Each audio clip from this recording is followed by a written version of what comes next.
Tonight, on History, so it doesn't repeat, we ask the question, is America safer now that we're openly being spied on? We'll discover how to check our premises and peer into the origins, form, and function of the intelligence community.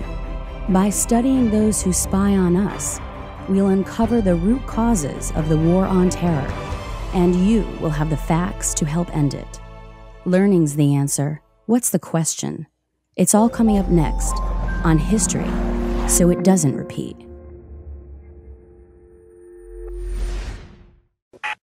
Welcome back to History, so it doesn't repeat. I'm your host and navigator, Richard Grove, and tonight we're going to dig into some very interesting history that'll help you understand the myriad stories focused on how our tax dollars are being invested into spying on American citizens.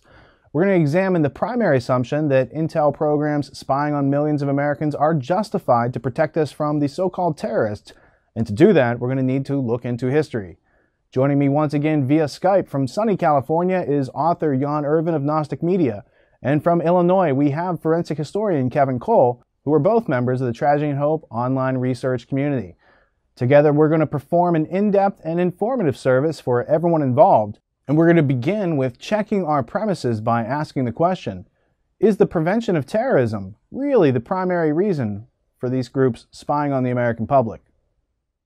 Well, I think the answer is quite complicated. After 9/11, we got the Patriot Act, which we know now was a bunch of statutes and authorizations that they had hoped to accomplish even before 9/11 happened. So you have to kind of question how that came into being when this terrorist attack just happened to happen at the time that it did. Now, the primary reason, yeah, they say it's to protect from terrorism, but you can also get struck by lightning before being a victim of a terrorist attack.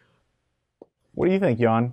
Do you think it's the primary reason? I mean, they had the Patriot Act pre-written before 9/11, and they were spying on American citizens and doing this sort of thing pre-9/11, but now after 9/11 in this post-9/11 world, it seems to be justified. Well, of course, they want us to think it's justified, but isn't that putting the cart before the horse? I mean, you don't commit the terrorism and then go out and then look for somebody who's doing it, right? Are you referring to the numerous times when our tax dollars have been funneled into so-called sting operations? I mean, according to the New York Times, 14 out of 22 post-9/11 so-called terrorist attacks were actually financed by U.S. taxpayer dollars and organized by the Federal Bureau of Investigation.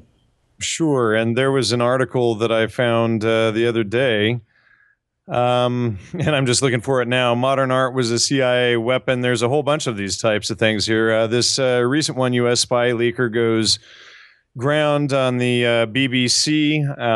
You know, all of these different stories coming out where they're, you know, they claim that they're using it for terrorism, but it's obvious that they're trying to collect information on the American public. But I think it's more important first that we take a step back for a second and define the word terrorism. And you know, and in fact, if in the Oxford English Dictionary, I think it was, and I had it up on my website years ago, terrorism was something that was used by governments. It was government by coercion. Yeah, government by coercion, exactly. But I think what would help us, beyond defining that word terrorism that has been so characteristic of 21st century life, let's go back in time to the early 20th century and look at the origins of this so-called intelligence community. I mean, if we assume that our tax dollars are being used to protect our rights, and we assume that these intelligence agencies are spying on us to keep us safe and secure and for our own good, then I think it's time to really check those premises to see if those assumptions are really true, because we're at a critical time in American history. I totally agree with you, and I think, you know, terrorism, it used to be a tactic.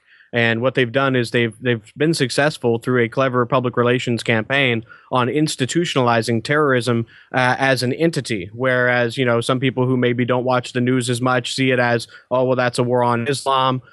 People that are directly involved in perpetuating this myth also have a lot of money to be made, because this constantly keeps the war machine going. Because terrorism as a tactic, you can't stop that with a regular war.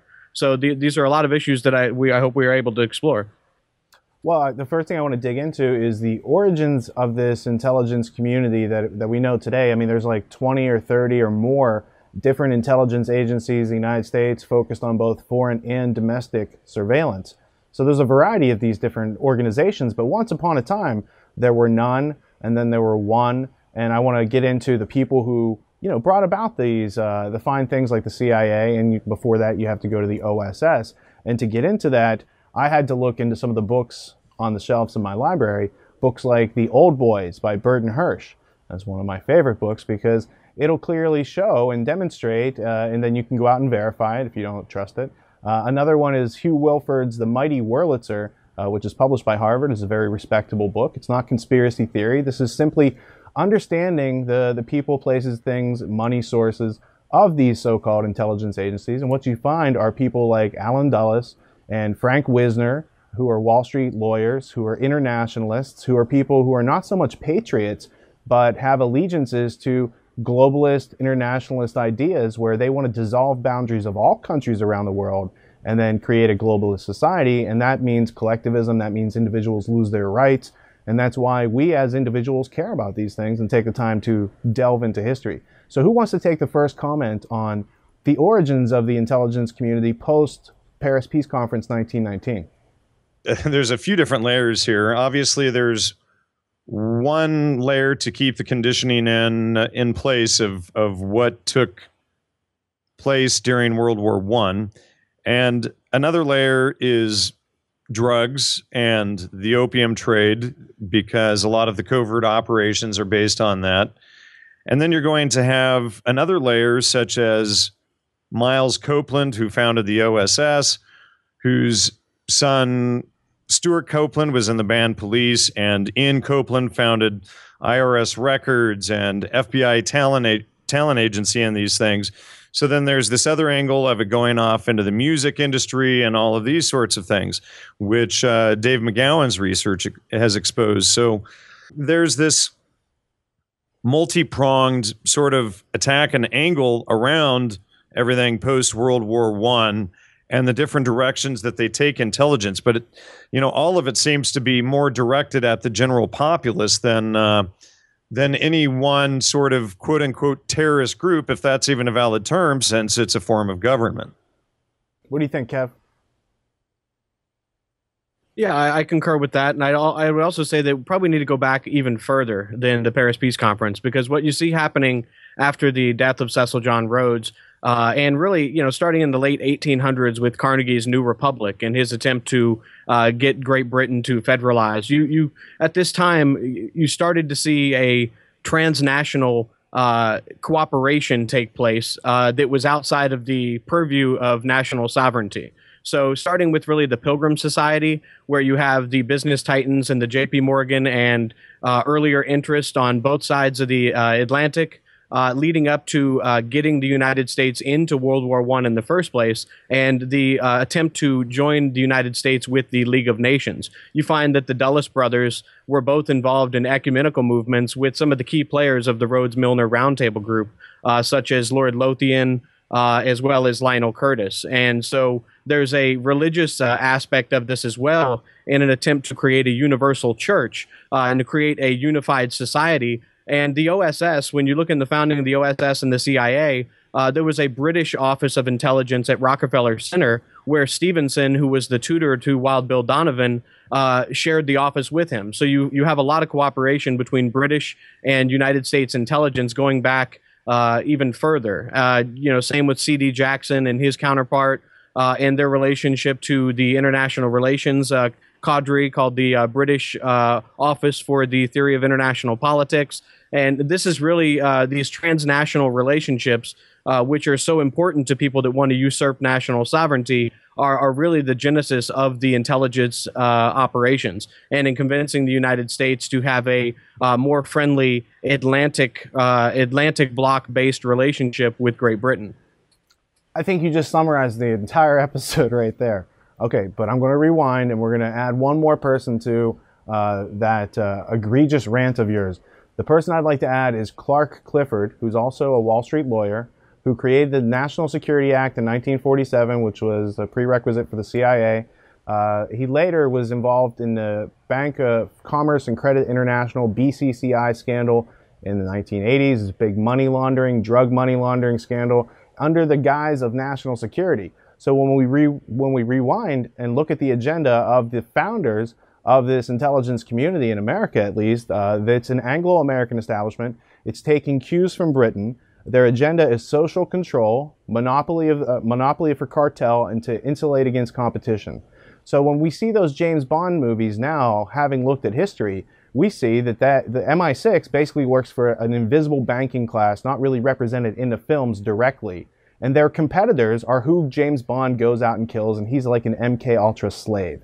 So now that you have that angle on Ian Fleming, who was involved in MI6, and there's a whole bunch of different angles. He also wrote a very interesting book on diamond smuggling that you might want to check out if you're into Cecil Rhodes and De Beers and following this chain of history. So Cecil Rhodes, and you mentioned Carnegie, the New Republic book. I believe that was printed in 1893, and it's one of these books where, yes, he's making all this money in America. He's fleecing America. He's controlling America, treating his workers like slaves, taking these cues from Rockefeller, working together. And he writes this book and says, hey, you know what? America's time is past. It's obsolete. The new thing is internationalism. And so he's basically professing his faith and laying out this document, which was printed before the death of Cecil Rhodes and before the creation of the Pilgrim Society and creation of the Round Table groups and CFR and all these other things that are legitimate political history in America that should be taught in every school, and every adult should be literate in these types of ideas. So while Bill Donovan and C.D. Jackson, you also mentioned, C.D. Jackson, we'll talk about this later maybe, but he was involved in the origins of the Bilderberg Group, and there's some Nazi financiers and agendas involved with that. So, you know, there's psychological warfare. When you think C.D. Jackson, first, before you think publisher of these big magazines, think about the fact that his specialty is psychological warfare, and who's he surround himself with? Nelson Rockefeller, who was also in psychological warfare during World War II, Eisenhower, Nixon, these other caricatures of human beings that we've been, you know, portrayed as our leaders. But now that we grow up to be adults, you find out these people, they're not only human beings with real errors, they're compromised and not really doing the things that we thought they were doing on their own. So jumping back into it, Jan, this idea of spying and deception and counterintelligence that the intelligence community brings into our world, into our notice, it's advertised through movies. Now you can read about it every day in the newspaper with everyone being spied on these days so openly. What are your comments on how these types of organizations use, call it dark shamanism, call it psychological warfare, call it black magic, the black arts? How is this use of deception useful to them, and what do they gain from it?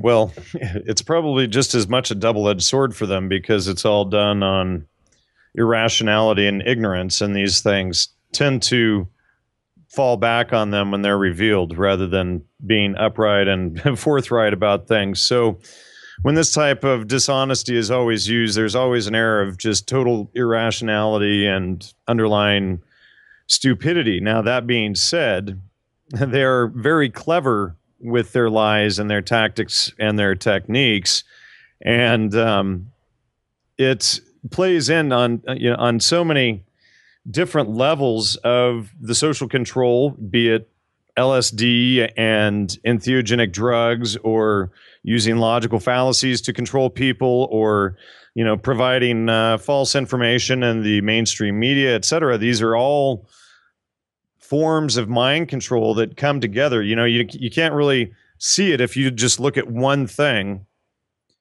You know, you'll probably miss it if you just, you know, but if you see compulsory education, if you see the mainstream media and all of the disinformation, if you see the logical fallacies and logic not being taught in the trivium method, etc., and you see all of these different things laid out, then we can bring together a coherent picture on why and how it's used, and, you know, and where it's directed at.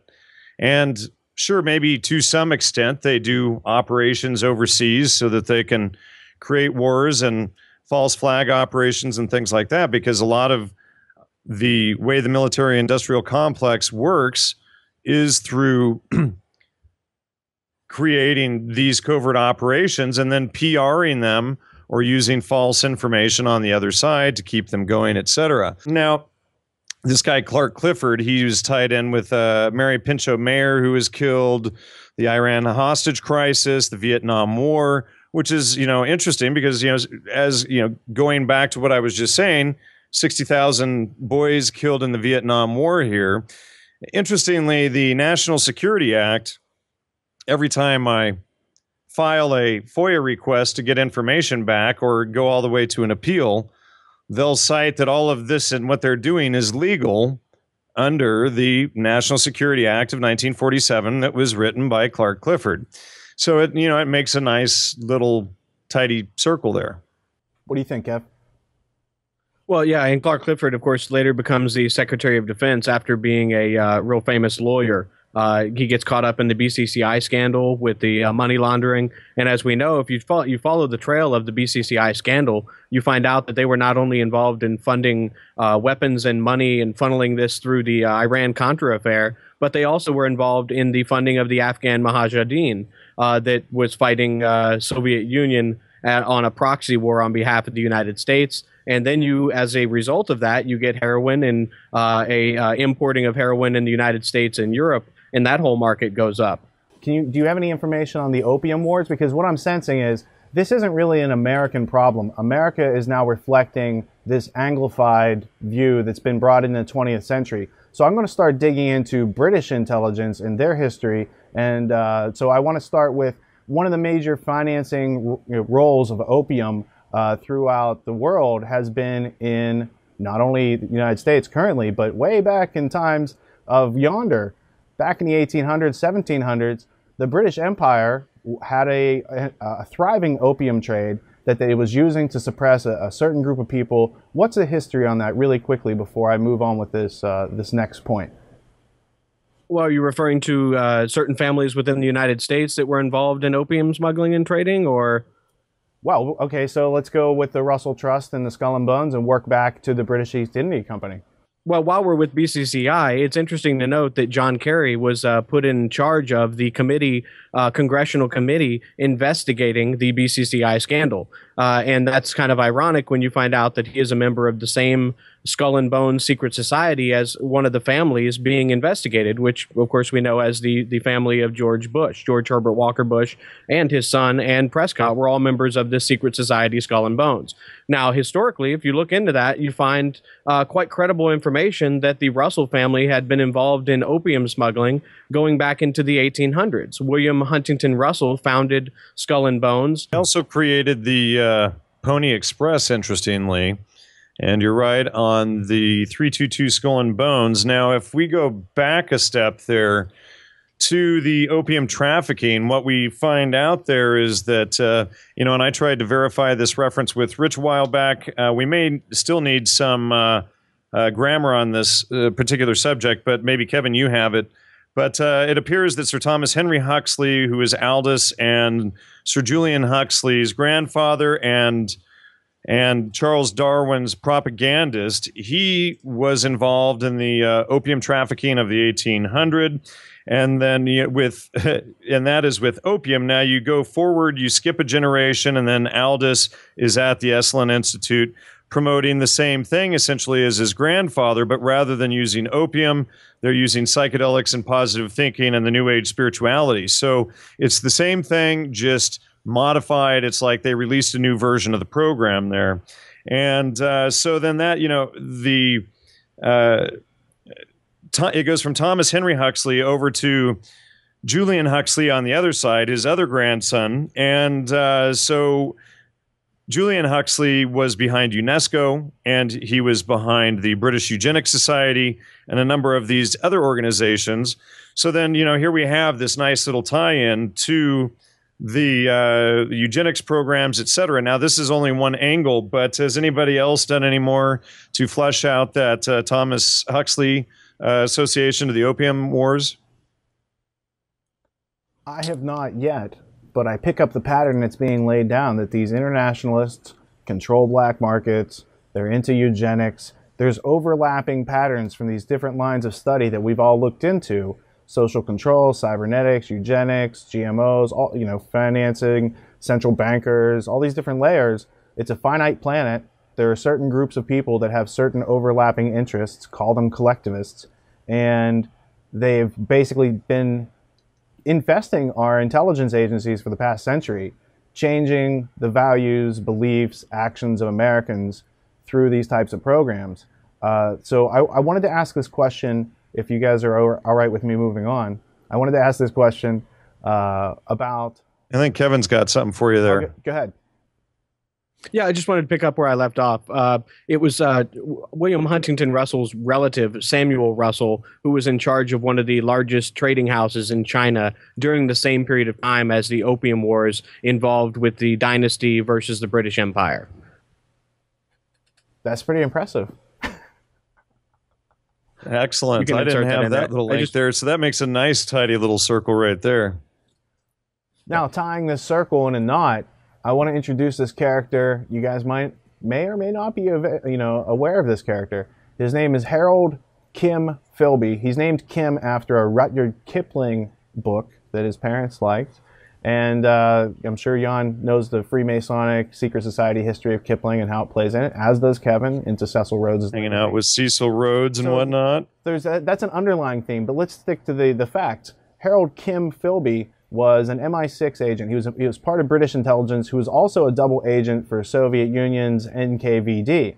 So this guy was, intimately involved in Britain's secrets, and at the same time, he's working for the communists. And that sounds kind of out there until you discover the history where communism was being funded by the same people that fund the Western world, and that the Western technology is being used to, prop up the communism in the Cold War. So there's all this history, call it Anthony Sutton or Charlotte Iserby or John Taylor Gatto or any of these characters out there who have looked into this history. But the idea is that there was this guy, a double agent named Kim Philby, part of the Cambridge Five, which was a group of communist spies that had infected the Anglo-American intelligence establishment, and they're very much connected, America and Britain. So can either of you tell me anything about Harold Kim Philby?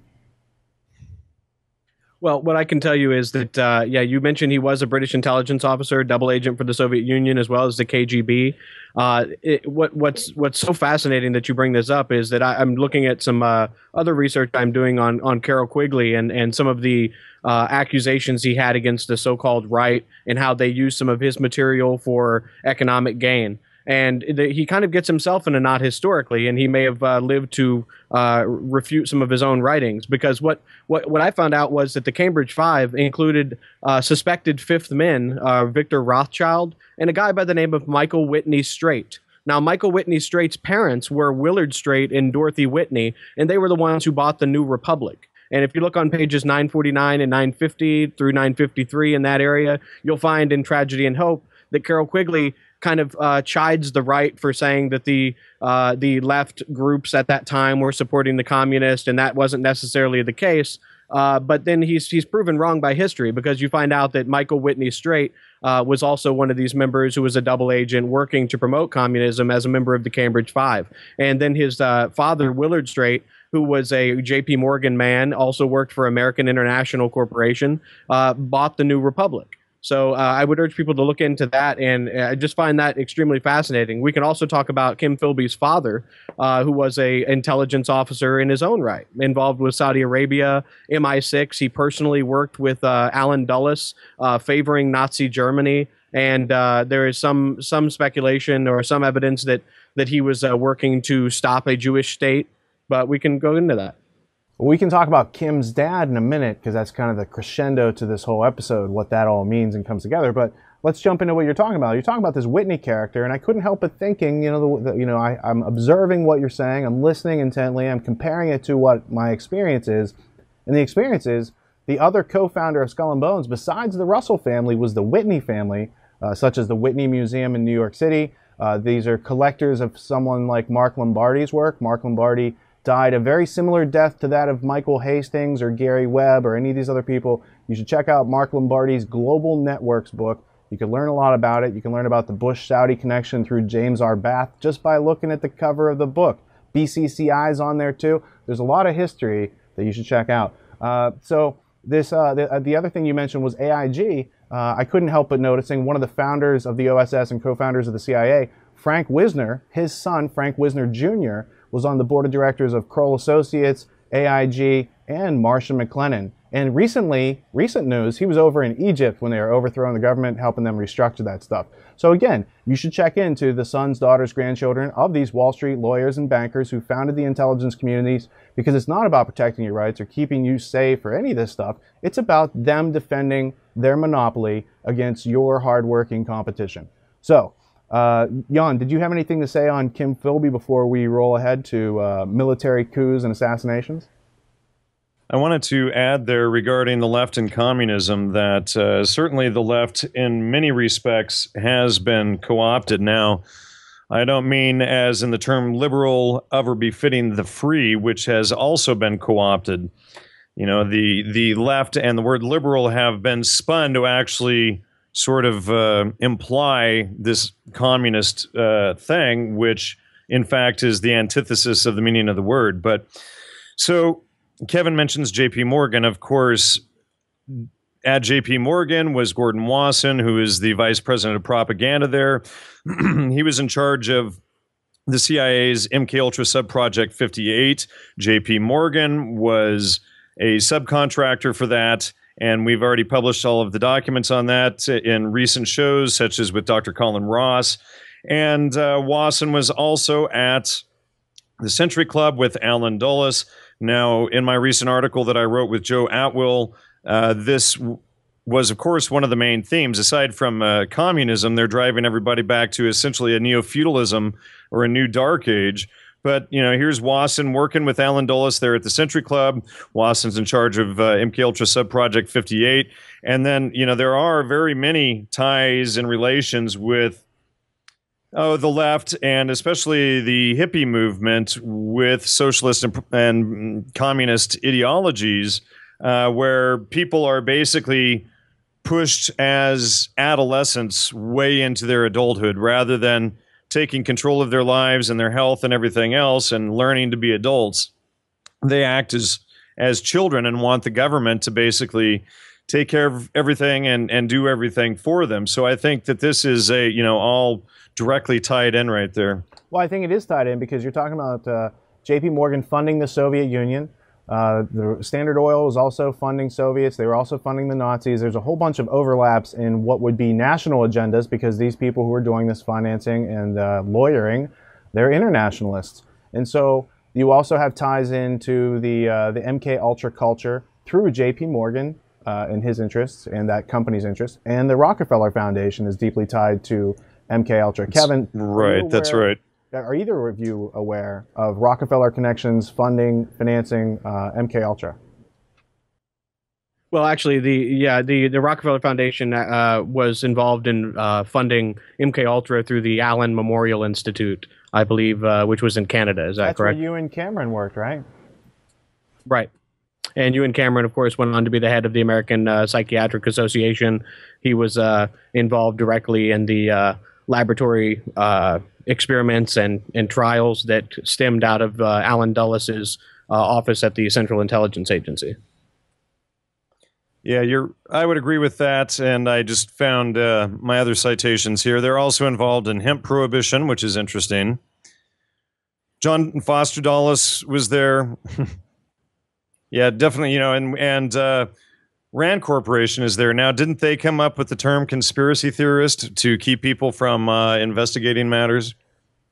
I think that's accurate. I know the first reference I've seen is from a 1968 FOIA request. It's a CIA document, and they're saying basically, how do we deal with Ed Epstein's book on the Warren Commission? And they're saying they have a protocol. It says, don't even worry about what it says, deny, and basically use this term, and it says, quote unquote, conspiracy theorists as a derogatory term without even addressing the content, just basically make fun of them. And then they gave a bunch of examples. It's a fascinating document. I think it's CIA document 1035. If you do a little Google search, you can probably find it. I think that was the number of it.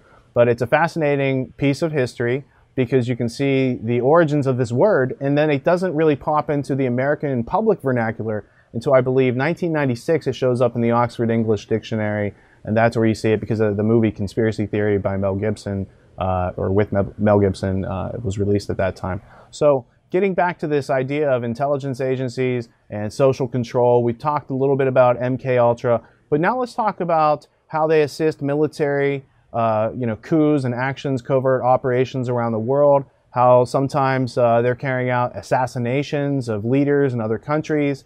I know that Kevin and I have recently seen a clip. I don't have the freedom to show you here, but it's Lieutenant Colonel Anthony Schaefer, and basically what he's relating is that under the Pentagon's plans for information warfare, assassination is covered under that. They can assassinate people under the Department of Information Warfare in the Pentagon. I don't know how much we can talk about exactly with that, but for anybody unfamiliar with Lieutenant Colonel Anthony Schaefer, a little bit of background on him. He was involved in the Defense Intelligence Agency's Operation Able Danger project, in which he claims in his book Operation Darkheart, which was heavily redacted by the Pentagon.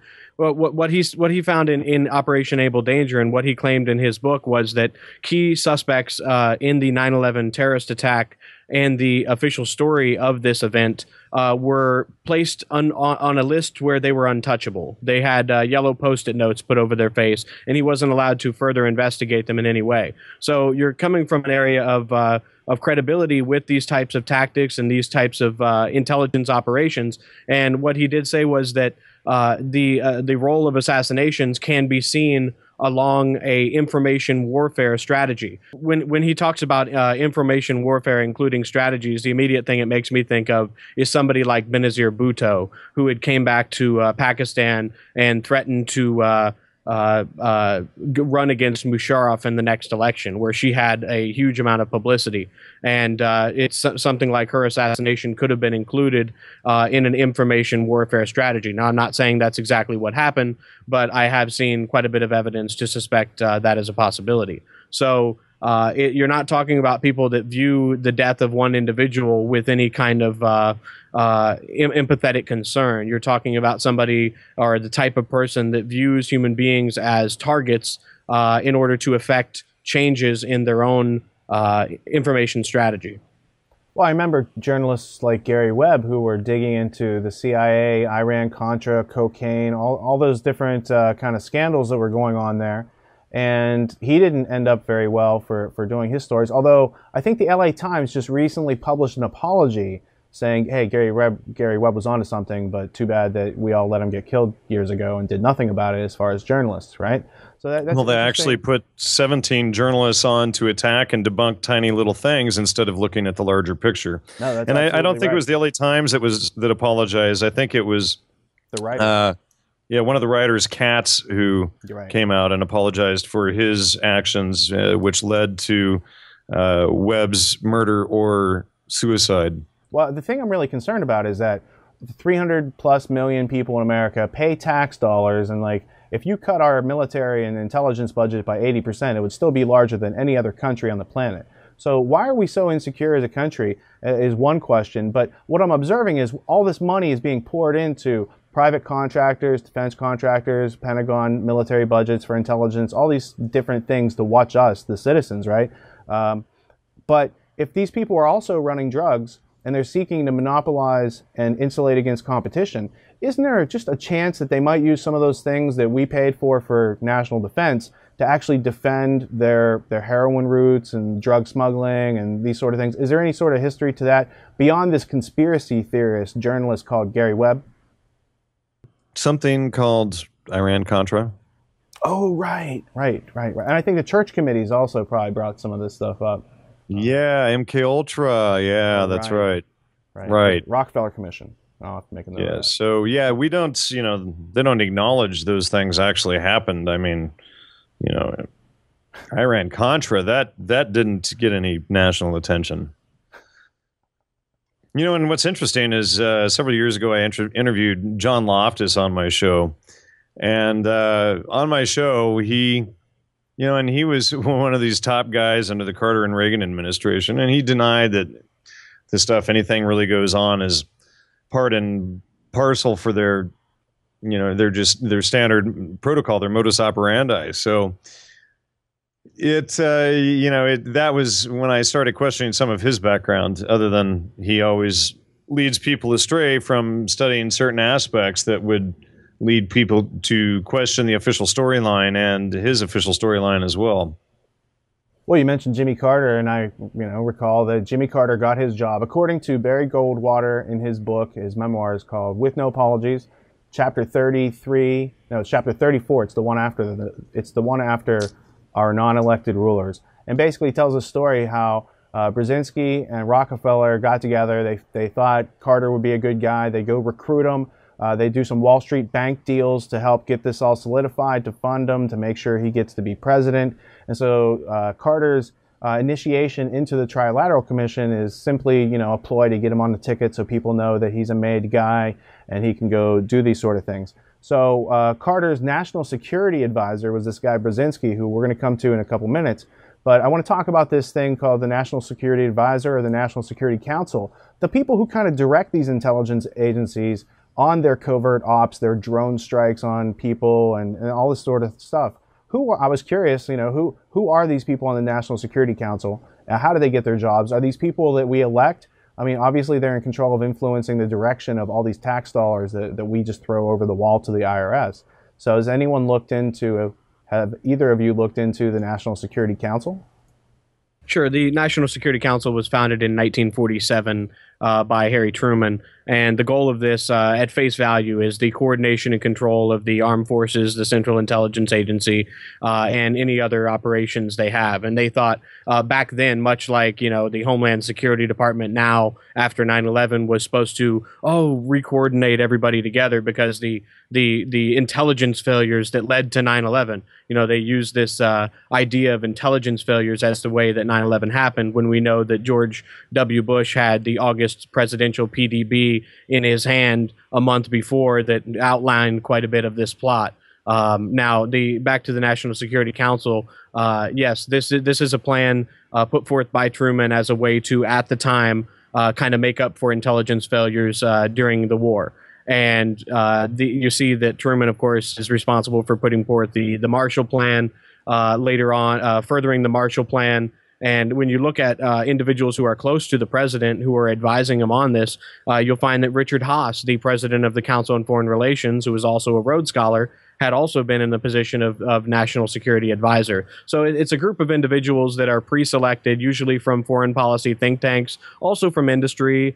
You'll find some from oil and business that are in there from time to time. But each administration gets to pick their own national security advisors, and I believe there is some permanence, in continuity, just like we saw today with FBI Director Robert Mueller stepping down and Obama putting in James Comey. And James Comey was, of course, the Republican appointee of George W. Bush. So there's a lot of continuity. You'll find, Henry Kissinger, Dick Clark, a lot of these individuals who are involved in the apology for 9/11 and the intelligence failures are some of the same people that surround the president and are supposed to coordinate these national security objectives.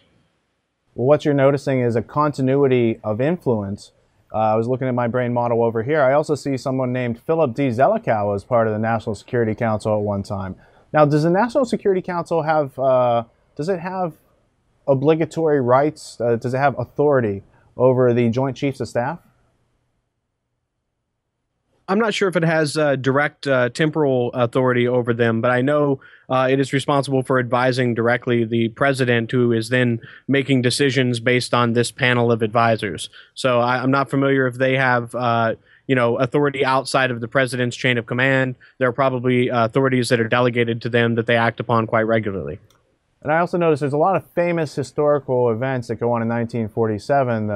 There's Roswell, whatever that was. There's the National Security Act. There's the creation of the CIA. I believe, wasn't Israel created in 1947, or was that 1948? I don't want to digress into the history of other countries. We're sticking to our own intelligence tonight. We'll have to do a whole other show on the Anglo-American Israel connections to intelligence, and we'll include Amdocs and all those good companies, but it would take more preparation. I'm just trying to stick to the Anglo-American establishment tonight. I wanted to take a note here that the policies of the National Security Council, of the CIA, can be best reflected as admit nothing, deny everything, and make counter accusations. And that's what the term conspiracy theorist is. It's not addressing any facts or references or evidence. It's saying, hey, whatever you said goes right past me.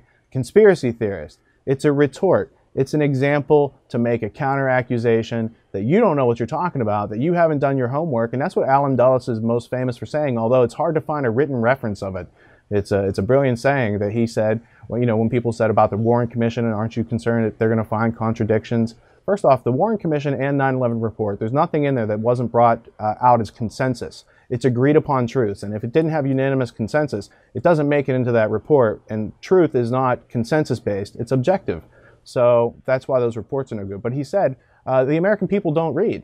That's why no one's going to figure this out, that the internationalists had actually pulled a coup and wiped out the president of the United States in front of everybody on TV. I mean, you have a nice guy like Walter Cronkite, and he's taking off his glasses, and he's like telling you he's an internationalist. He's one of the globalists. He's a world federalist. There's a famous speech with him and Hillary Clinton at this World Federalist Conference, and he says a comment to the effect of, he was being accused of being part of the New World Order of globalists who want to, you know, dissolve nations and internationalize everything.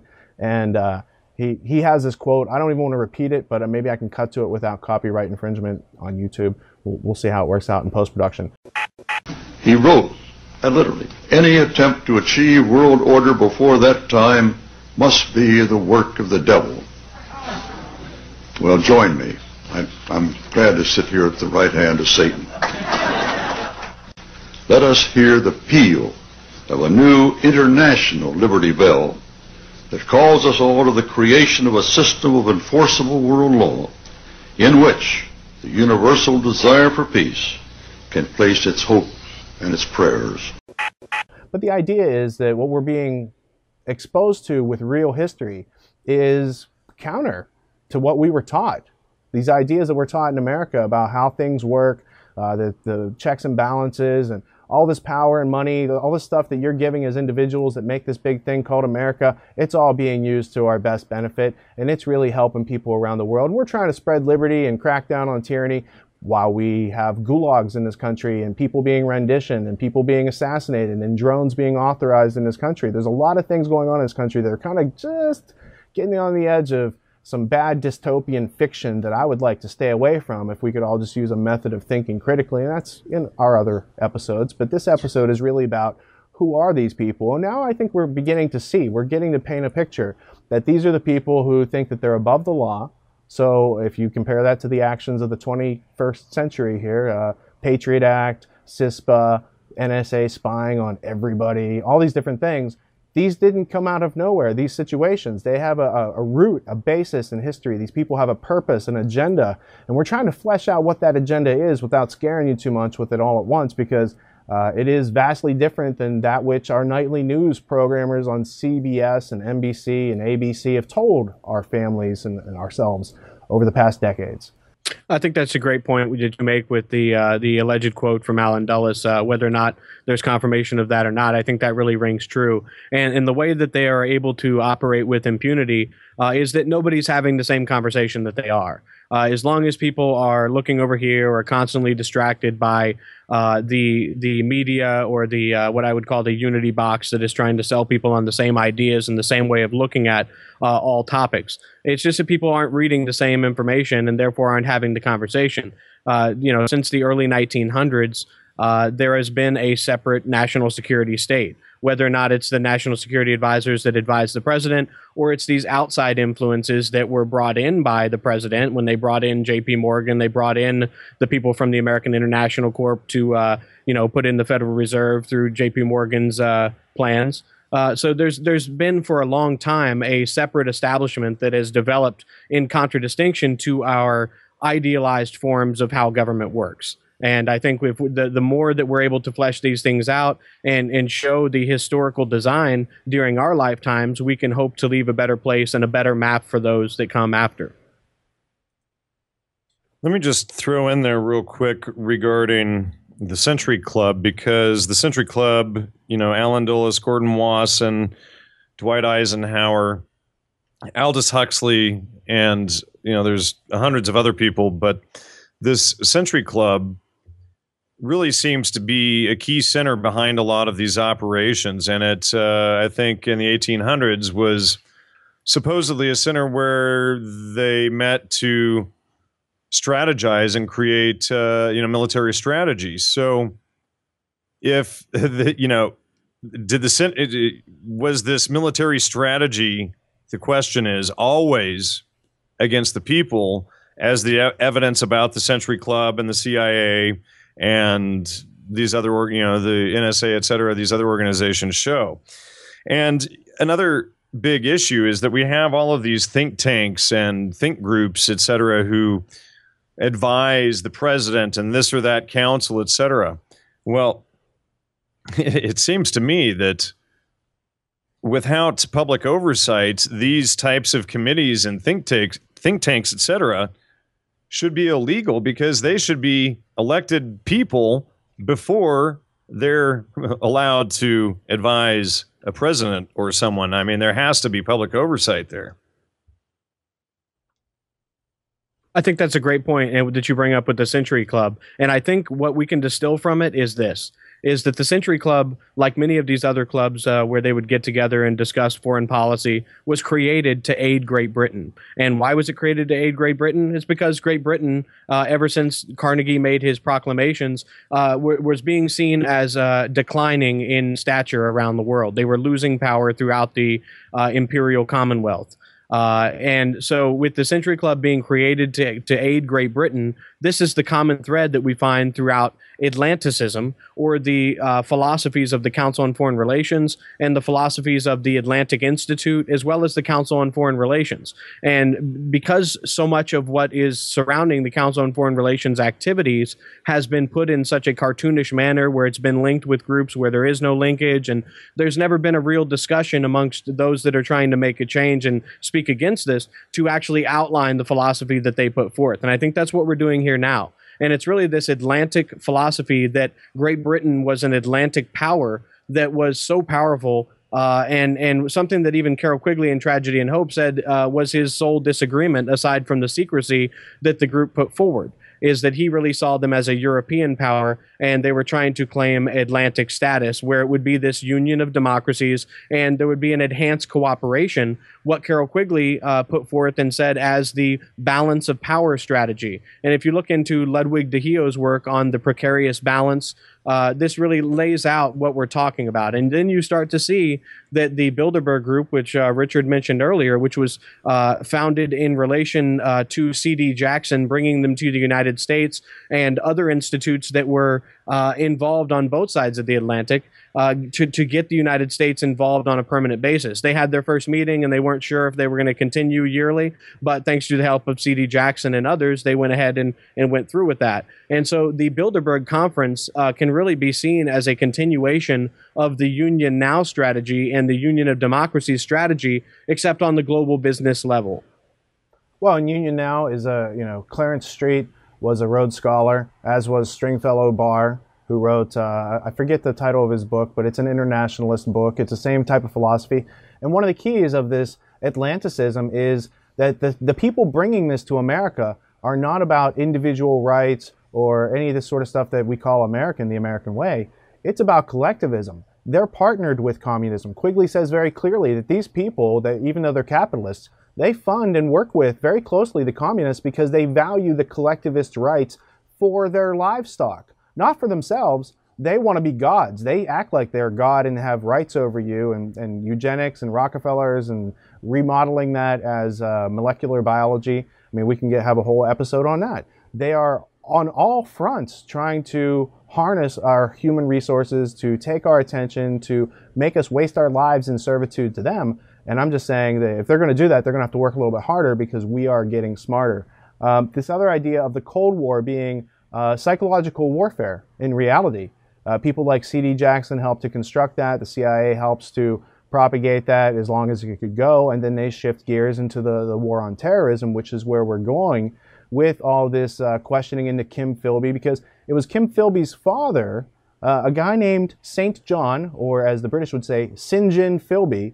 And he was one of the people who was instrumental in creating the Saudi royal family, getting the British and American oil contract and setting up Saudi Arabia as it is today, starting out the Muslim Brotherhood, which is the Anglo-American proxy for terror, that can be conveniently used as plausible denial under the under the rubric of national security.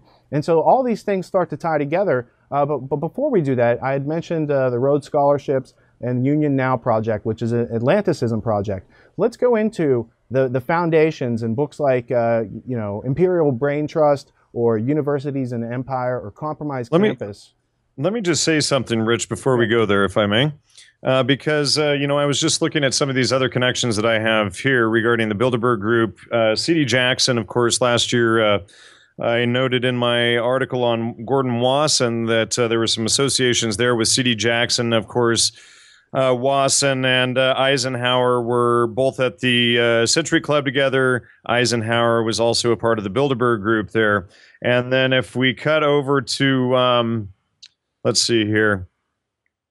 Let me just go one more step here. David Rockefeller. Now, David Rockefeller, he was also a member of the Fabian Society, where Aldous Huxley was a member. Now, we mentioned him earlier and his selling of these things. And he was also a member of the London School of Economics, where Gordon Wasson went to school. Okay, so again, we have an immediate tie back into this little circle here. And the London School of Economics is one of the Rothschild banking empire financed institutions, as is magazines of our Congress, Roll Call and Congressional Quarterly. The Economist, there's a whole slew of international banker investments to help shape the attitudes, behavior, and Americans. Yeah, and the London School of Economics was, of course, funded by the Fabian Society. So that's a terrific point. And we could go into, for days, the history of the Fabian Society and Thomas Davidson's role with the settlement movement in the United States. George Bernard Shaw, you guys. Sure. And how this really leads to a lot of the transatlantic relationships that foster things like the Pilgrim Society and those that jumped on board with funding Cecil Rhodes' legacy.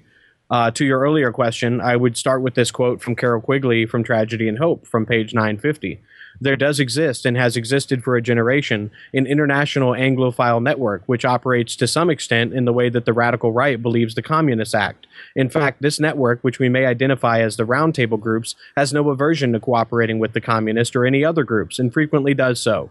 I know of the operations of this network because I've studied it for 20 years and was permitted for 2 years in the early 1960s to examine its papers and secret records. I have no aversion to it or most of its aims and have for much of my life been close to it in many of its instruments. I have objected, both in the past and recently, to a few of its policies, notably to its belief that England was an Atlantic power rather than a European power and must be allied or even federated with the United States and must remain isolated from Europe.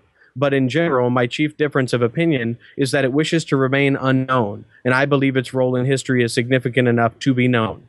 That's Tragedy and Hope by Carol Quigley, page 950. And what we're talking about here is the group that was propped up by Lord Milner and the other Rhodes trustees. Now, they didn't latch onto this as a permanent plan, but they saw it as their best opportunity at the time to bring the United States back under British dominion. They had already changed the name of the British Empire to the British Commonwealth. That's Lord Zimmerman and Lionel Curtis's doing. And this is all talked about by Carol Quigley in his works. But they latched on to an American Rhodes Scholars plan by the name of Clarence Strite. And he developed what's called the Union Now project, where it was supposed to be a union of democracies, basically part of the three-power Atlantic bloc that Carol Quigley describes in his works. And they even got this into Congress and had senators pushing it, but it didn't pass at the time. But they still exist till this day, and they are still very much involved in the Council on Foreign Relations, the Straight Council, which at the time had people like Stringfellow Barr, and Scott Buchanan, who were involved in the Great Books of the Western World project. And it was all a way of creating aid to Great Britain by trying to create a federal union of democracies based on Alexander Hamilton, as read by F.S. Marvin, who was another member of the Rhodes-Milner Inner Circle. Now, these same individuals were really very much influenced by Alfred Zimmern's work, The Greek Commonwealth, which laid out the best ways for a nation to maintain its polis. And I talked about a lot of this within the trivium versus trivium method, classical education versus trivium method conversation back in March as well. Kevin, you just sent me a quote the other day from Arnold J. Toynbee. that I published at TragedyandHope.com. It was Arnold J. Toynbee. He's for those of you playing at home, he's a famous British historian from a famous British family, so you should respect him because he has a lot of authority. And what he says is that he wanted America and England to be merged, that it was obscene, basically, that we have sovereignty in this country, that we are individuals, that we are not subject to somebody with some sort of disorder where they think that everyone should serve them and that they could violate your rights and have special privileges. That's not cool. So this historian Toynbee is elaborating upon his opinions in a very eloquent way. Kevin, bring us the quote in a stylish manner that would befit this audience. Sure. That comes from the Trend of International Affairs Since the War. International Affairs, November 1931, page 809. Arnold J. Toynbee was brought into the Rhodes-Milner Roundtable Secret Society, according to Carroll Quigley, by Alfred Zimmerman. Now, Alfred Zimmerman and Carroll Quigley got together in 1947, in which Toynbee told him that I came into this secret society because I was involved in the Educational Alliance. Now, the Educational Alliance is all tied back to the settlement movement, where they were trying to move rich people into poor areas and poor people into rich areas. And you'll find that Arnold Toynbee's uncle had a settlement house named after him by Lord Milner himself. Now, what Arnold Toynbee says in the Royal Institute of International Affairs article is that if we are frank with ourselves, we shall admit that we are engaged on a deliberate and sustained and concentrated effort to impose limitations upon the sovereignty and independence of the 50 or 60 local sovereign independent states, which at present partition the habitable surface of the earth and divide the political allegiance of mankind. It is just because we are really attacking the principle of local sovereignty that we keep on protesting our loyalty to it so loudly. The harder we press our attack upon the idol, the more pains we take to keep its priests and devotees in a fool's paradise, lapped in a false sense of security, which will inhibit them from taking up arms in their idol's defense. The local nation-state, invested with the attributes of sovereignty, is an abomination and desolation, standing in the place where it ought not. It has stood in that place now, demanding and receiving human sacrifices from its poor deluded votaries for 4 or 5 centuries. Our political task in our generation is to cast this abomination out, to cleanse the temple and to restore the worship of the divinity to whom the temple rightfully belongs. In plain terms, we have to retransfer the prestige and prerogatives of sovereignty from the 50 or 60 fragments of contemporary society to the whole of contemporary society, from the local nation states by which sovereignty has been usurped with disastrous consequences for half a millennium, to some institution embodying our society as a whole. In the world as it is today, this institution can hardly be a universal church. It is more likely to be something like a League of Nations. I will not prophesy. I will merely repeat that we are at present working discreetly with all our might to wrest this mysterious political force called sovereignty out of the clutches of the local nation states around the world. And all of the time we are denying with our lips what we are doing with our hands. Now, if you ever wanted context on the David Rockefeller memoirs, page 505 quote, where he says, hey, some people accuse me and my family of being internationalists, and he admits to it. Right there in his own memoirs, I have both a hardback and a paperback version because I wanted to make sure it wasn't a misprint, right? So, the people that are doing this to us as Americans, the people who are spying on us, the people who are pillaging our economy, the people who are really putting us in danger in this country are not the Muslim Brotherhood-funded terrorists who, when you trace that funding back, it goes back to Anglo-American bankers. So it's not those people that are being funded around the world to attack us. It's the people funding those people with our tax dollars and doing it in our name, carrying out all these covert actions. So between the Rockefeller family and all these other powerful families, JP Morgan interests, the Rothschild interests, at the end of the day, we're told that we're under attack by these terrorists. And yet when you look into, like, well, okay, so Osama bin Laden, bad guy, let's get him. Where'd he come from? Oh, he was trained by Zbigniew Brzezinski, Jimmy Carter's national security advisor in 1979. And they broke laws to do that, but, that's how they do that. They fund these guys and then they turn up and they're useful idiots or however it works. The bin Laden family's been deep in business with the Bush cartel since the 1970s. Since the 1970s. And his money manager between the Bushes and the bin Ladens was this guy, James R. Bath, who again connects back to the Bank of Commerce and Credit International, Clark Clifford, money laundering, drug smuggling, arms dealing, and assassinations of innocent people. So If they were doing that on their own and we weren't funding them, that would be a problem. But since there's 300 million people in this country who have been purposely lied to, who have been subject to psychological warfare in their daily media, generation after generation, I thought we should spend some time fleshing this out, because it doesn't have to be that way anymore. Well, I would say that can't disagree with that. You know, it's certainly obvious that they're funding things like Al Qaeda and all of these other groups, and then turning around and years later, either if it's blowback and their own stupidity, or their own creation of them, and then nursing them along so that they can use them for these very purposes later on, or if they're not just entirely mythical in the first place.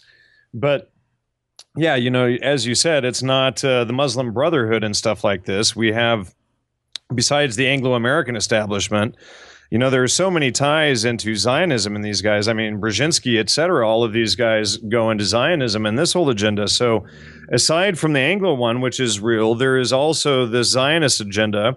And ironically, you know, Balfour and all of these guys, they work together on this.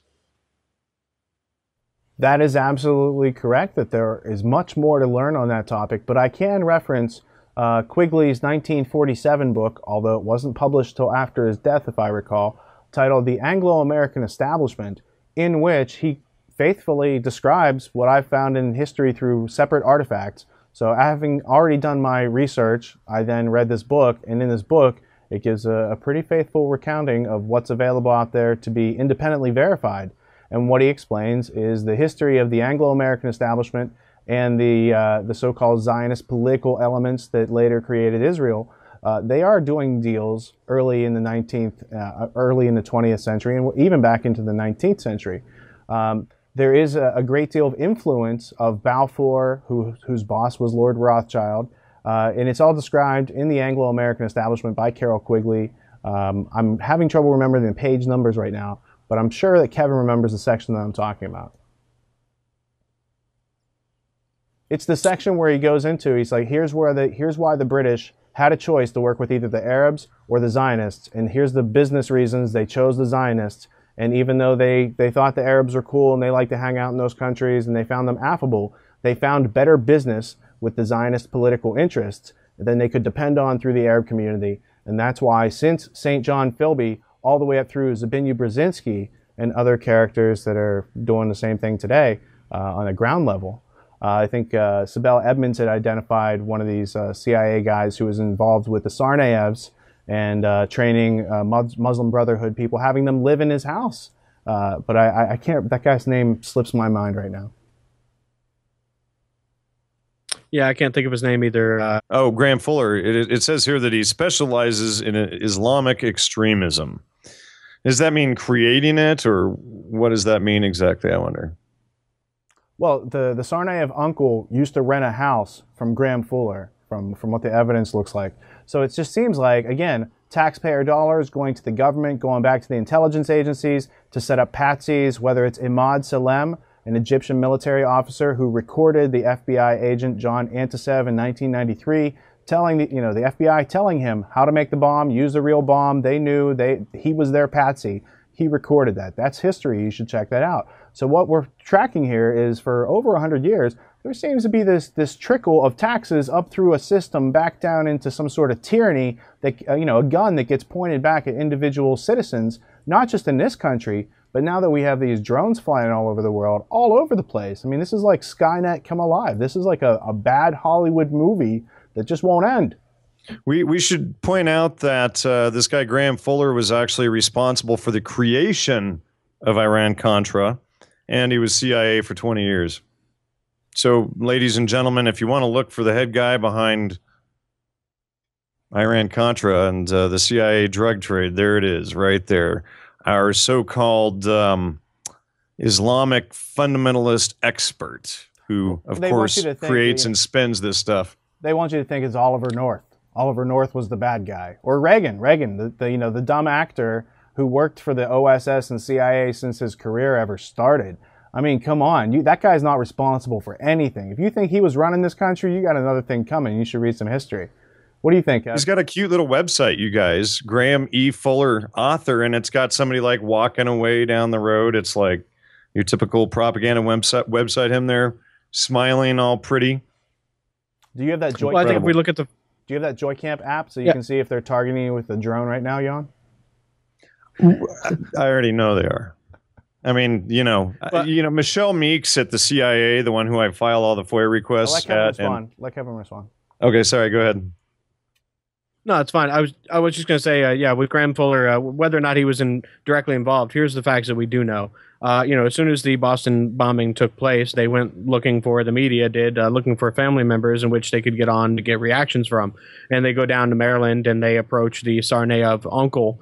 And they don't mention anything, and he doesn't mention that he had been involved in living with the CIA officer many years before. He had been married to Graham Fuller's daughter. Now, the ironic thing that I see, and we'll have to look into it more for investigation, is that Graham Fuller was with the CIA for 27 years, and then he goes on to the RAND Corporation, which is, of course, a contractor to the federal government as well as the Central Intelligence Agency. And his expertise on Islamic extremism just happened to cover the area geographically in which the Tsarnaev brother went back to, and where there's all kinds of fomenting of dissent and fighting going on with Putin at this time. So I find all of those connections to be highly ironic. I can't say that Graham Fuller knows anything more than he said, but I think the things that are talked about with the Turkish connections with Sybil Edmonds and the documentary that was done on her and the connections she's been allowed to release as the most gagged individual in the history of the United States are even more damning. We have Graham Fuller's 2008 book titled The New Turkish Republic, Turkey's Pivotal Role in the Middle East. And of course, over the last couple of weeks, we've had the large Turkish riots, etc. I wonder if there could be a connection. Well, I mean, that's the thing. When you pay attention and you start to do some digging, there are connections. Whether or not there was foul play or something, but there's always connections. There's always, an interesting story behind the names you're hearing and the history that we're alluding to. And that's what we kind of want you to dig into. In the absence of having investigative journalists in this country, we all have to kind of take it upon ourselves to be really critical of the stories that we're hearing across the internet and ask questions. For instance, the Boston bombing. There's a lot of contradictions. There's a lot of conspiracy theories. Most of them were spread by corporate cartel media outlets who don't verify anything because they don't have any investigative journalists. So it's kind of a circular loop. It's hard to tell the Psy War from real idiots. And I think that tells you about the irrationality of Psy War. They kind of have to make it look idiotic to get anything done. The Boston bombing, one of the case, you have the case of one of the witnesses in questioning, unarmed, who gets killed, who dies. That's kind of suspicious. But there's another story where 2 FBI counterterrorism agents fell out of the helicopter during a training exercise. They were part of the elite hostage rescue team that responded to the Boston bombing. But everyone's saying that those guys were offed because they had something, they saw something they weren't supposed to, this sort of thing. So I did some digging into it the first day I heard that being reported. And it turns out that unit has like 900 guys on that team that respond all over the country. So just because they responded to that area or to that event doesn't mean they had any direct contacts with either the Tsarnaev suspect, or the brothers, or the evidence that's there, or any of it. So it's just hard because, well, it's not hard work. It's work we're not used to doing because we thought there were authorities protecting us and doing this hard work for us. But when you grow up, you find out, hey, there's not many adults around, and you got to outgrow the adolescence that has taken you this long to realize, and start asking questions, looking things up, using the resources, using the tools, and digging into all the other productions, because what we're talking about in this episode is connected to basically every other piece of our work, and yet all those pieces of work are unique pieces, components of knowledge that help you put together the puzzle. They're all puzzle pieces, but all the edges do touch together, everything is connected, and there is coherence to it once you start using a method to identify what is substantial and dismiss the arbitrary. Jan or Kevin, any closing words for this episode? Because there's so much more to talk about. We'll have to do this in other sessions. But to wrap it up for this episode, connecting the intelligence communities to the international bankers and the drug smuggling and the social control, spying, cybernetics, all that sort of stuff. Anything you want to say on those topics? Well, these topics all have real world consequences. When you track back the funding for BCCI, you do find that the Afghan Mujahideen, who of course is Zbigniew Brzezinski, touts his involvement with in fomenting their angst against the Soviet Union. He tells them that God told you this is your land and you need to go after that. There are very real world consequences. Now, whether or not we are talking about blowback, as Jan mentioned, or insider knowledge, those are things that we can flesh out in future episodes. There's quite a bit of evidence that they will go to those lengths. So I think this has all been a very relevant discussion, and I look forward to speaking on it more. I agree with Kevin. These are all very pertinent topics, and people need to stop burying their heads in the sand regarding them and dismissing them with, cliches like conspiracy theory, and actually get down and follow the paper trail and the citations. And in fact, while I'm thinking about it, maybe it would behoove us to do an episode or few on how to do research so that people get the concepts of tracking down and verifying information so that it's all live and people can grasp that, and then move beyond name calling such as conspiracy theorist, etc., and get into the reality of fact checking what these people actually say and do. That sounds like a great idea because, this idea of terrorism that we defined at the beginning of this episode, when you juxtapose it to this coercive state of spying and removing everyone's privacy and dissolving our rights and dissolving nationality, that is terrorism. I did have one thing I wanted to add that might be of value. You can decide for the section after the Arnold Toynbee quote. When Arnold Toynbee is talking about the universal church, I would point people to the ecumenical movement. There's a book called The Universal Church in the World of Nations, which is written by Marquis of Lothian, Philip Kerr, Sir Alfred Zimmerman, and John Foster Dulles, among other people. So this shows the international, ecumenical, and continuity amongst the people from the United States and Great Britain in trying to bring about a universal church or a world of nations. And this all took place out of the Oldham conferences and the moot that Dorothy Sayers took part in 1937. Well, I'm going to see your quote, and I'm going to one-up you, just because it makes a great ending for the show. Fabian socialist fiction writer, ? H.G. Wells, also a member or friend of the Rhodes Roundtable. He sat in on our meetings. He was privy to their world agenda.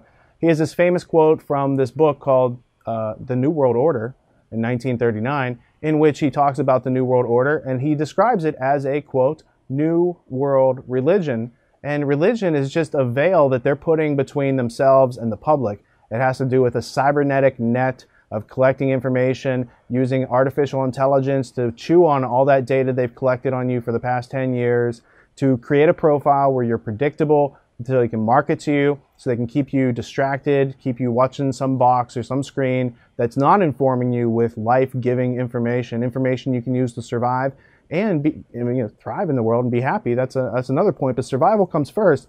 And I think our survival is, it's up for question right now. Can enough people wake up to realize that an immense amount of our resources are being stolen, and the other part that's not being stolen is being redirected toward enemies we don't have, when we should really recognize the origins and elements and purpose and form and function of these intelligence communities that everyone just thinks are so cool, and make another TV show about them, and it's cool to just do that. Yeah, I would agree with that. You know what, Rich, just to throw in real quick regarding New World Order and religion, this is definitely, in my opinion, the New Age or archaic revival, how it's been sold, which has been tied into the psychedelic movement, etc., that we exposed recently in my article, Manufacturing the Deadhead, a product of social engineering. And I think these are all definitely related. And when you get people to accept non-critical thinking as a religion, it's pretty much over from there. So this is why it's so important to get people to wake up, start thinking critically, learn how to research, learn how to filter the fallacies and the nonsense from their own minds. And that's a great way to leave it. They got robots making robots. They're making drones. They're going to stop making manned airplanes, and manned flight's an obsolete thing that only happened for 100 years in human history. And they have a great Skynet and Cybernet waiting for you, unless you choose to learn some history, think for yourself, and learn how to communicate with other people. Jan and Kevin, thank you for joining us tonight. I really want to thank you for taking time out of your schedule and enlightening the audience with your experience with history. Thanks for having me on, Rich. Yeah, thank you very much. And with all that being said, if you found the content of this episode to be of interest, then you'll likewise enjoy screening State of Mind, the Psychology of Control, which will help you understand some of the broader concepts we discussed tonight. Last but not least, if you'd like to know more, you can subscribe to our podcast, The Peace Revolution, which is available at tragedyandhope.com, where an hour a day keeps ignorance at bay.